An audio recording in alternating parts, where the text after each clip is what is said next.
All rise for the flag salute. I pledge allegiance to the flag of the United States of America and to the republic for which it stands, one nation, under God, indivisible, with liberty and justice for all.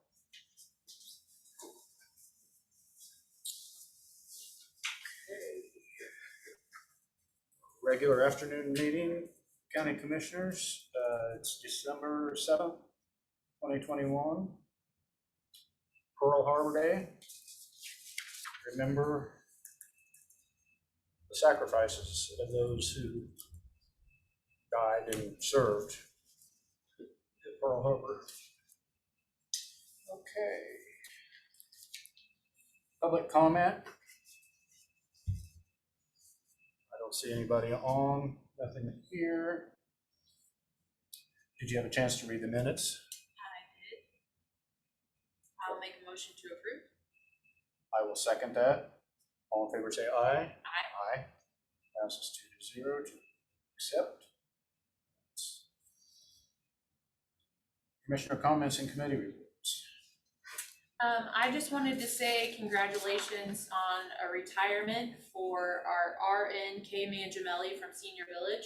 She dedicated 16 years to Atchison County and the residents at Senior Village, and we had a nice little celebration for her last Friday, and she will be greatly missed by all of us. So,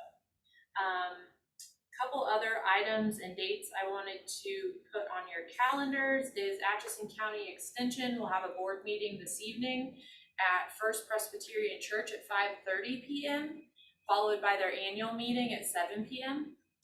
And then our Road and Bridge team has organized a meeting with our townships on December 28th at 5:30, from 5:30 p.m. to 7 p.m. at the Blue Building in Effingham. So that's all I have.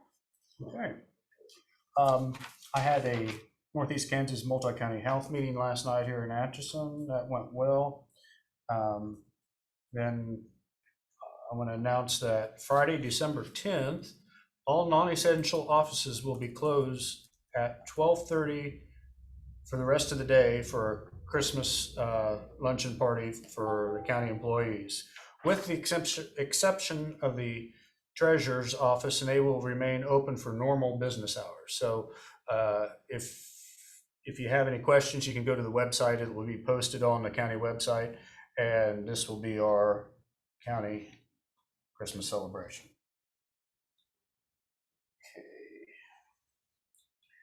Okay. EMS Commission report for October 2021. There was no, that was just online. So I didn't get it. You have the report in your packet. It's flipping back and Oh, I'm sorry. back and front. It meant, there's Mary. Hello. Hello. I'm sorry, I didn't see that.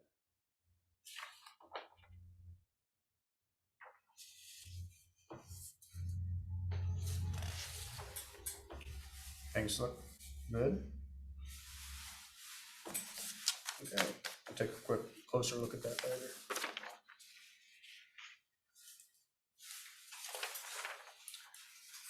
Okay.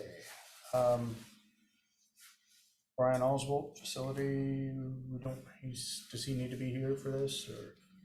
I don't think that needed a vote to choose the portico bidder necessarily. Okay, it was on the agenda, so I wanted to make sure that I didn't know. okay, right. At our last meeting, we opened them, and then we're coming to make the decision today based on his recommendation. And the recommendation was come forth this morning. Yep, yes. correct. Okay, so we don't want.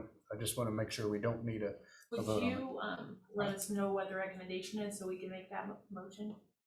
It's for the Troyer roofing. Okay. But we don't need to vote on it. He said. I think you do need to vote on it. I don't Oh, know okay. that you need to go over the details of Oh, okay. why he recommended them, but they were the low bidder. They do appear to be the responsible bidder. So And here is the selection criteria Okay. that the maintenance supervisor came up with. Okay. So he is recommending Troyer Roofing and Coatings after our opening last week.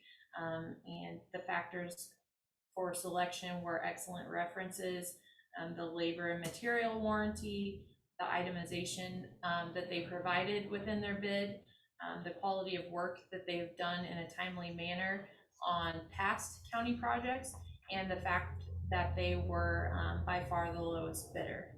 So from Brian Oswald's suggestion and recommendation, I would make a motion to approve Troyer Roofing and Coatings for the Kansas Rural Preservation Grant portico bid. Very good. I'll second that. All in favor, say aye. Aye. All opposed, 2-0 passes. County council updates. Okay, I do have one thing. I'm going to ask to be on the agenda next week to talk about opioid litigation and opioid settlements. There's class action litigation between states and municipalities, and on the plaintiff side, and the pharmaceutical industry on the other side, manufacturers, distributors, and even consulting firms. About statewide, about 36 of the, I don't know, maybe 400, 500 municipalities in the state hired private counsel to represent them. Atchison County did not. The Attorney General represented the state of Kansas and the rest of the municipalities. And the Attorney General has now reached an agreement with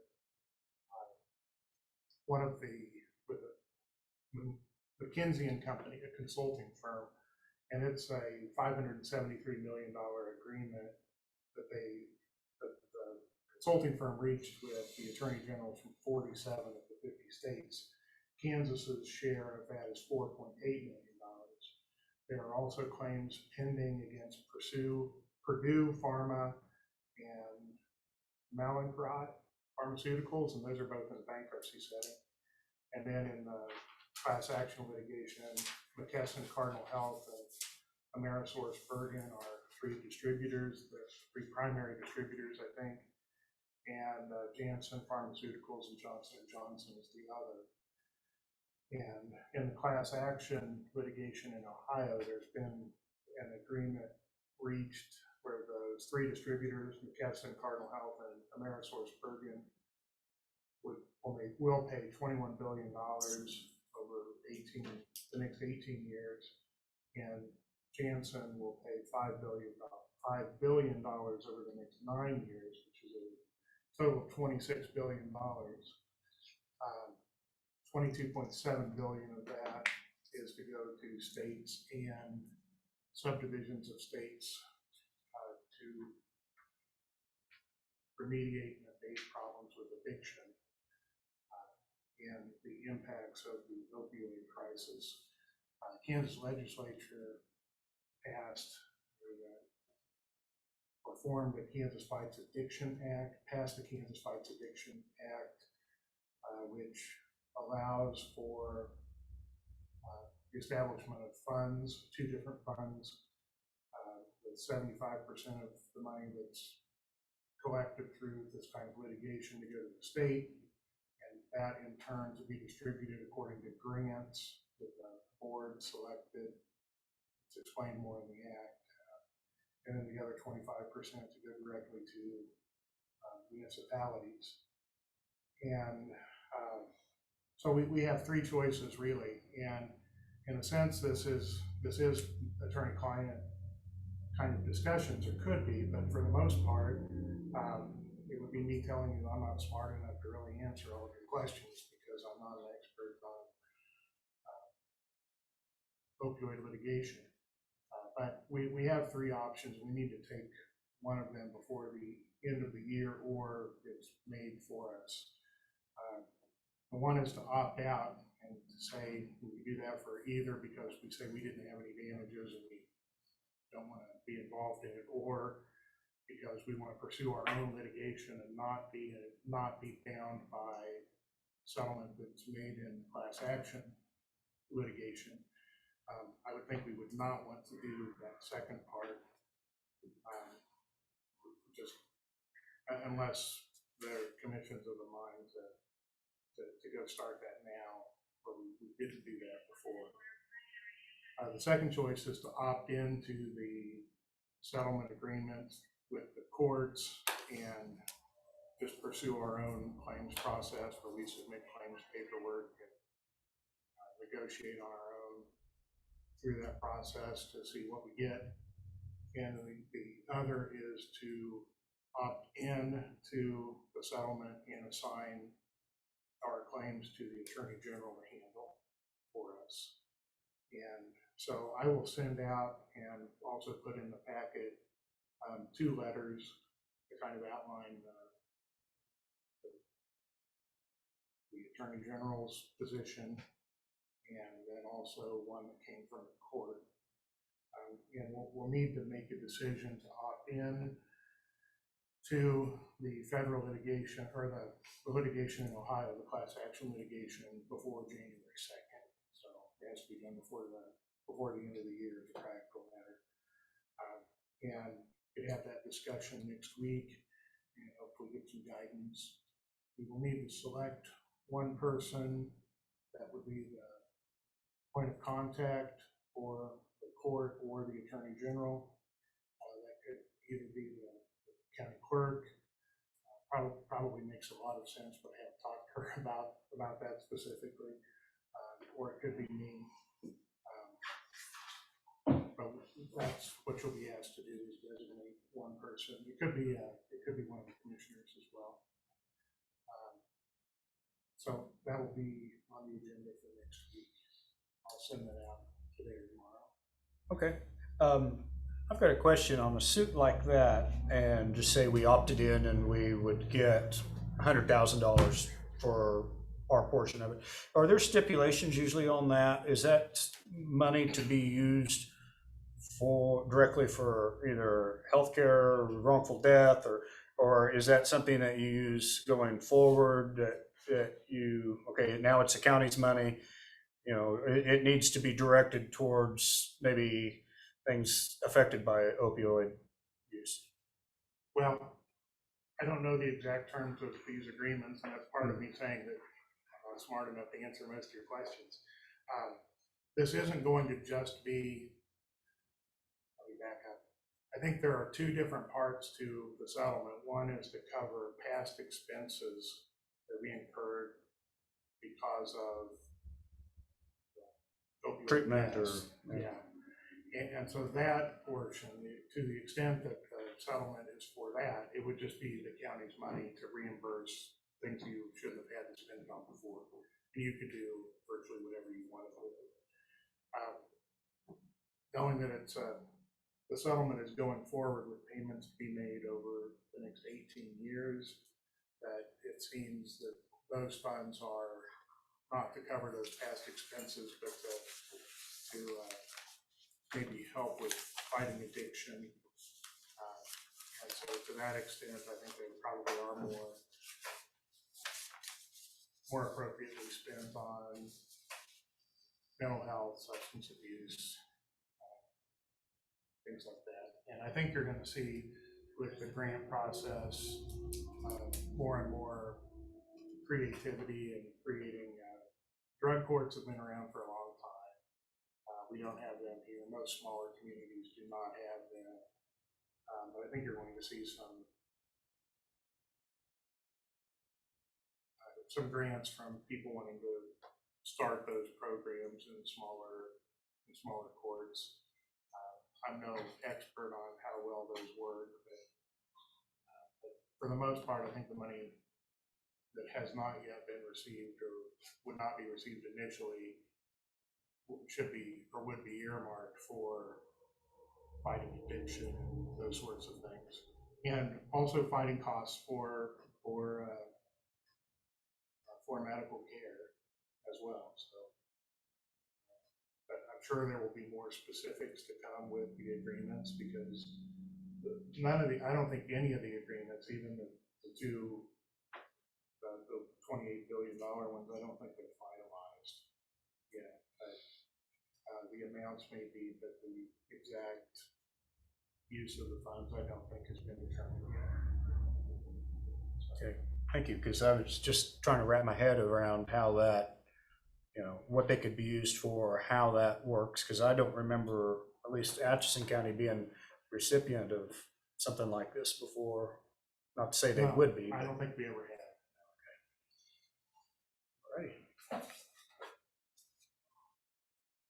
all right. And that's all I have. Okay, I think I skipped over old or unfinished business. Was there anything else that's needed to be addressed? Not seeing any. Anyone need an executive session? No. Public comment? Still no one. I thought of a couple more things I'd like Sure. to say, before we end is, so our, the office manager at Road and Bridge has been working hard with the team and Pat, to update our policies. And I know that we've seen them as commissioners, but to make it easy on constituents, they'll be available on our website. And I know I had to refer to one this weekend when someone was asking me about dust control. So culvert entrance application, dust control, right-of-way permit application, development applications and permits, and then the overall road policy will be available on our website. And I think it'll be very helpful for people looking for information to look there first. So, and then also Roger Denton had shared some maps with us this morning, and there are several of those for the public as well that we noticed need to be updated on our website as well. So be on the lookout for those. I think they'll be helpful for townships and constituents if you have questions of properties in the county. Another concern that I've received from several constituents relates to our postmaster and the mail processes happening in Atchison County. Honestly, I don't really know what role a commissioner has, but I do want to help if there's an issue. So I did stop by the post office yesterday, and I was able to get all of the information for the 2 contacts that I need to speak to. Unfortunately, they were not in, so I will try later this week to get in contact with them and see what I can find out, and if there's any ways we can work together to improve those processes of mail. What is it? Timeliness, or is it? There's all sorts of issues.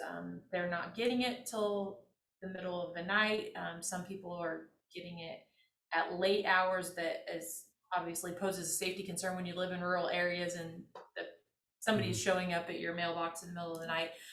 Some people are getting a whole mailbox full of other people's mail, and it's not just complaints, it's like happening over and over again. So I would just say, until we understand the reasoning behind it, everybody show grace. I mean, we're all struggling with employment and issues, but hopefully we can work together with the postmaster to come up with a solution, or at least get information out to the public. That way you know what's going on and why there is this issue. So those were just things that I forgot to mention. So Okay. thank you. Well, if there's no further business, Mary, do you have any questions for us? No. Not today? Okay. Do I hear a motion to adjourn? I'll make that motion. I will second. All in favor, say aye. Aye. We are adjourned at 1:19 p.m.